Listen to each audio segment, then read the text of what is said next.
જો sin a બરાબર 3/4 હોય તો cos a અને tan a ની ગણતરી કરવાની છે। પહેલા તો આ જે કિંમત આપેલી હોય એના ઉપરથી ત્રિકોણની બે બાજુ ગોતો કે માની લ્યો કે a છે તો એને તમે અહીંયા અથવા અહીંયા કહી શકો। ચાલો અહીંયા કહું, આને b કહી દો, આને c કહી દો।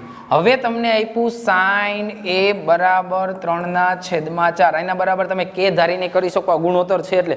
પણ આ ચેપ્ટરમાં ચાલે છે ડાયરેક્ટ લ્યો તો sin નું સૂત્ર શું થાય તો કે ખૂણાની સામેની બાજુ bc છેદમાં કર્ણ AC બરાબર 3/4। આના બરાબર તમે k ધારી લ્યો તો પણ ચાલશે, અહીંયા k ધારી લ્યો પછી મૂકો તો BC બરાબર 3k, AC બરાબર 4k, પાયથાગોરસથી આ બાજુ મેળવી લઈએ। ચાલો તો પાયથાગોરસનું સૂત્ર શું તો કે AC નો વર્ગ બરાબર AB નો વર્ગ પ્લસ BC નો વર્ગ, ત્રણેય બાજુ મળી જાય પણ જે માગે એ બધું મળશે।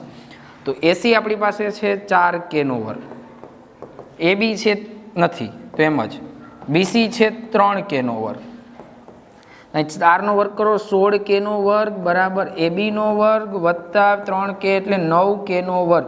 9k ને આ બાજુ આવવા દો એટલે માઇનસ, તો 16 માંથી 9 બાદ કરી નાખીએ તો 16k વર્ગમાંથી 9k વર્ગ બાદ કરો એટલે AB સ્ક્વેર મળે।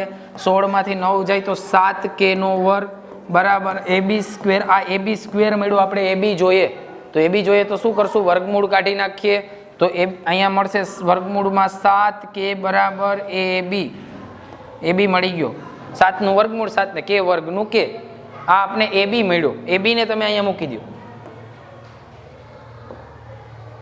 વર્ગમૂળમાં 7k, ત્રણેય બાજુ મળી ગઈ। હવે શું શું માંગ્યું તો કે cos a, તો cos નું સૂત્ર થાય ખૂણાની પાસેની બાજુ એટલે AB છેદમાં કર્ણ AC, તો AB છે વર્ગમૂળમાં 7k, AC છે 4k, k કેન્સલ કરો, જવાબ આપ્યો વર્ગમૂળમાં 7/4।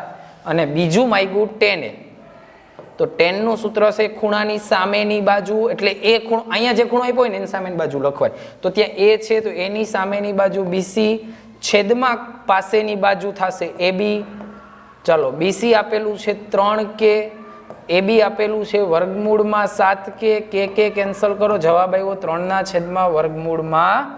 તો આ tan a મળી ગયું અને આ cos a મળી ગયું। બાકી જે માગે આ ત્રણેય બાજુ હોય એટલે મળી જશે।